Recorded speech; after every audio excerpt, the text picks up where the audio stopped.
Update India TV, हर खबर सच्चाई की ओर। शिक्षक आमदार सुधाकर अडबाले यांचा वाढदिवस उत्साहात साजरा। शिक्षण क्षेत्रातील एक झंझावात, सुधाकर पर्वची दमदार वाटचाल। अल्पभूधारक शेतकरी कुटुंबातून आलेले नागपूर विभागाचे शिक्षक आमदार सुधाकर गोविंदराव अडबाले यांनी आपल्या संघर्षमय वाटचालीतून शिक्षण क्षेत्रात वेगळी ओळख निर्माण केली आहे।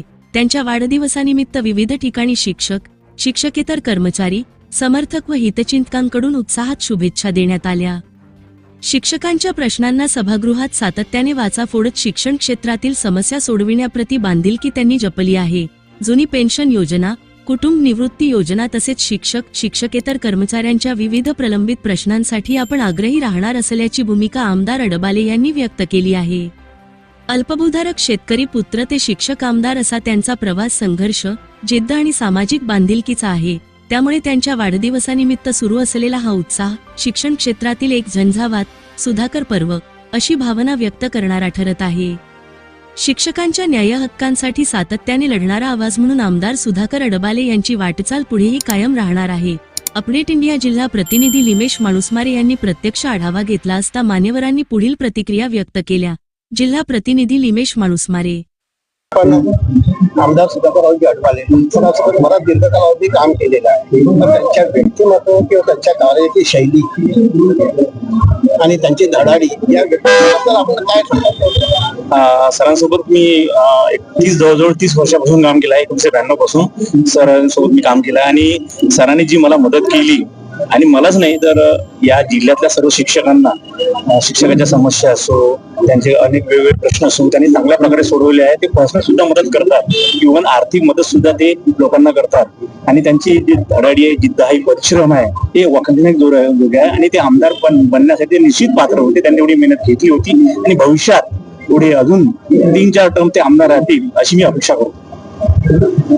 भरून प्रेम व्यक्त करणारी एक पिढीच आमदार सुधाकरराव अडबाले सरांच्या पाठीमागे आहे। एकदा नव्हे तर ते सलग शिक्षकासारख्या क्षेत्रामध्ये सुधाकर पर्व त्याला आपण म्हणू शकतो, ते सुरू झालेलं आहे। अत्यंत संघर्षशील सैन्य असं व्यक्तिमत्व आमच्या ऐकण्यात आहे।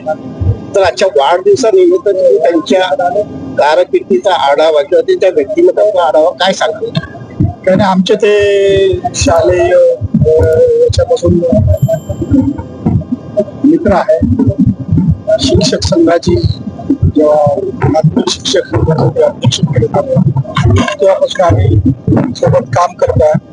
आमच्या छत्रपती राजर्षी शाहू महाराज नागरी सहकारी पतसंस्थेचे संस्थापक सदस्य आहेत। आज जी त्यांनी संस्था जी शिक्षक, शिक्षकेतर कर्मचारी सहकारी पतसंस्था बनवली आहे, ती आमच्या राजर्षी शाहू महाराज नागरी सहकारी पतसंस्थेमधूनच तिचा जन्म झाला आहे।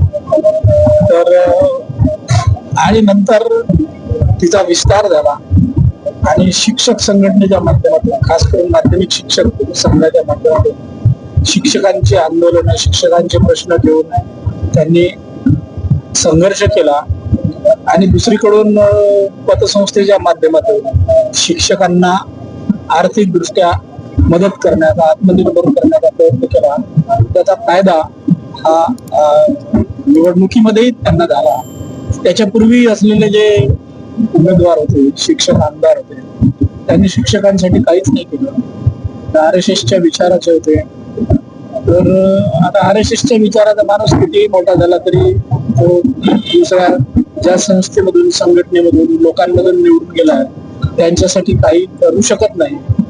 आणि परंतु सुधाकर अडबालेंनी मात्र शिक्षकांसोबत इतरही प्रश्न विधानसभेत मांडून, विधिमंडळात मांडून, विधान परिषदेमध्ये मांडून त्यांनी त्यांना न्याय देण्याचा प्रयत्न केला आहे। म्हणून एक कर्तबगार आमदार, चांगलं पुढच्या काळामध्ये सुद्धा शिक्षक आणि पदवीधर आमदारांसाठी सुधाकर अडबालेचं काम जे आहे हे मार्गदर्शक राहील अशी अपेक्षा आहे। त्यांनी त्यांच्या व्यक्तिमत्वात उत्तम असं विश्लेषण केलं आहे। सुधाकर पर्व जे आहे ते शिक्षण क्षेत्रामध्ये शिक्षणाची गंगोत्री जी आहे आणि त्या गंगोत्रीमध्ये असणाऱ्या ज्या समस्या, त्या समस्या सोडवण्याचं नेमकं अचूक कार्य आमदार सुधाकररावजी अडबाले यांनी केलेलं आहे। त्यांच्या खांद्याला खांदा लावून काम करणारे भीमाशीमध्ये मी सुनील शिर्की, जिल्हाध्यक्ष विदर्भ माध्यमिक शिक्षक संघ, जिल्हा चंद्रपूर। शिक्षकांचा लोकप्रतिनिधी कसा असावा, शिक्षकांच्या मागण्या ज्या आहेत विधान परिषदेमध्ये कशा मांडाव्या आणि जिव्हाळ्याचे ज्यांचे शिक्षकांचे विषय आहेत या संदर्भातून शिक्षकांच्या मागण्या विधान परिषदेमध्ये जाऊन देऊन त्या सोडवण्याचं काम मागील 3 वर्षापासून आमदार सुधाकरराव अडबाले सर करत आहेत. त्यांच्या वाढदिवसानिमित्त आज आपण सुधाकर पर्व या पुस्तकाची 3री आवृत्ती आपण प्रकाशित करीत आहोत. खऱ्या अर्थानं केवळ जाहिरातबाजी न करता शिक्षकांच्या मागण्या ग्राउंड लेवलवर कशा परिपूर्ण केलेल्या आहेत त्या पुस्तकामध्ये त्या नमूद केलेल्या आहेत. त्यांचे PA हितेश गोकर यांनी वर्षभर संकलन करून 11ही जिल्ह्यात विदर्भातल्या विशेषतः नागपूर जिल्ह्यात तर काम करतातच, परंतु सोबतच अमरावती विभागामध्ये सुद्धा त्यांचं काम मोठं आहे. त्या 11ही जिल्ह्यात वर्षभर केलेल्या कार्याचा आढावा हा तिथे आपण पुस्तकामध्ये सुधाकर पर्व 3 या पुस्तकामध्ये मांडलेला आहे. तो सर्वसामान्य शिक्षकांपर्यंत पोहोचतो आणि शिक्षक आमदार आपल्यासाठी काय करतात ते खऱ्या अर्थाने त्यांच्यापर्यंत त्या पुस्तकाच्या माध्यमातून आम्ही पोहोचवण्यासाठीच हा सुधाकर पर्व 3 या पुस्तकाची आज आवृत्ती आपण प्रकाशित करीत आहोत. नमस्कार. आपल्या सगळ्यांचा एक संघर्षशील व्यक्तिमत्व, एक आमदार नागरिक यांनी शिक्षणाची गंगोत्री आणि शिक्षणातील समस्या त्या अतिशय वृत्तीने मार्गी लावण्याचा सातत्याने प्रयत्न केला.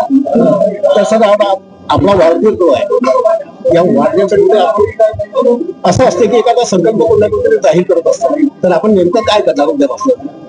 नाही, या संदर्भामध्ये वाढदिवसाची सुरुवात आम्ही सकाळी वृक्षारोपणाने केलेले आहेत. वृक्ष जगले तर मानवाला जीवन प्राप्त होणार आहे. अदरवाईज आपण कोरोना कालखंडामध्ये पाहिलेला ऑक्सिजन विकत घेऊन माणसाला जगवलं गेलं होतं. आणि मी ज्या क्षेत्राचं प्रतिनिधित्व करता आहोत, कर्मचाऱ्यांचं प्रतिनिधित्व करता, हे आमचा संकल्प आहे की या राज्याच्या विधानमंडळामध्ये मी निवडून गेल्यानंतर राज्यातील समस्त कर्मचाऱ्यांना जुनी पेन्शन योजना लागू व्हावी हा संकल्प घेऊन आम्ही सभागृहात गेलेलो आहोत. 2023 नंतर अनेक सुधारणा त्या ठिकाणी झालेल्या आहे. DCPS, NPS, NPSR, NPS, UPS या योजना लागू झालेल्या आहेत. 10% ही DCPS मध्ये पेन्शन मिळेल की नाही ही शाश्वती नव्हती. आज 50% पेन्शन मिळण्याची शाश्वती निर्माण झालेली आहे. परंतु त्याच्यावरती आम्ही समाधान नाही. राज्यातील कर्मचाऱ्यांना 1982 ची कुटुंब निवृत्ती वेतन योजना जशीची तशी लागू व्हावी यासाठी सतत माझा या ठिकाणी संघर्ष सुरू आहे. कोणत्याही एखाद्या दिवशी विश्रांती न घेता अविरतपणे सतत अहोरात्र काम करणारे असे एक सुधाकर पर्व जे आहे खऱ्या अर्थाने शिक्षकांच्या ज्या काही समस्या असेल अजूनही त्यांचं समाधान झालेलं नाही आहे. त्याच्यामुळे प्रचलित सरकार असो कोणत्याही प्रकारची व्यवस्था असो त्या विरोधामध्ये पेटून उठून शिक्षकांना न्याय देण्याची भूमिका बजावणारे सुधाकररावचे अडबाले. धन्यवाद सर. अपडेट इंडियाशी बातचीत केल्याबद्दल धन्यवाद. अपडेट इंडिया प्रतिनिधी लिमेश माणूसवारे.